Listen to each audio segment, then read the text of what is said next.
özünüzlə həvalə etmisiniz sonuncu dəfə mələklərə? Mən özüm bu məsəl üçün dünən oğlum, bu əkizlərdir də məndə. İndi kimdisə, kimdisə deyər ki, yəni yatmırsınız, eləmirsiniz, amma quzu kimidirlər.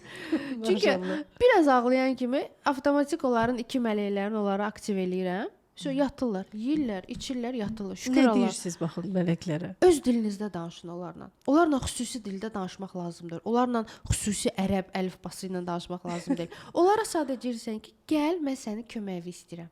Gəl, mənə yardım elə, kömək elə. O qaça-qaça gələcək. Sən artıq onun varlığını hiss eləyəcəksən. Artıq onun var olduğunu, belə o çox möhtəşəm bir hissdir. Yəni onu yaşamaq lazımdır və təəssüf ki, həqiqətən də çox təəssüf edici bir vəziyyətdir ki, insanlar çoxu o vəziyyəti yaşaya bilmir. Yəni bizə o qədər resurs verilib ki, o qədər bizə Tanrıdan bizə kömək göndərilir ki, biz müəyyən bir etapları keçək həyatımızda. Amma biz onlardan istifadə edə bilmirik. Sonra xəstəlik tapırıq, sonra yəni enerjimiz düşür, qabağa gedə bilmirik.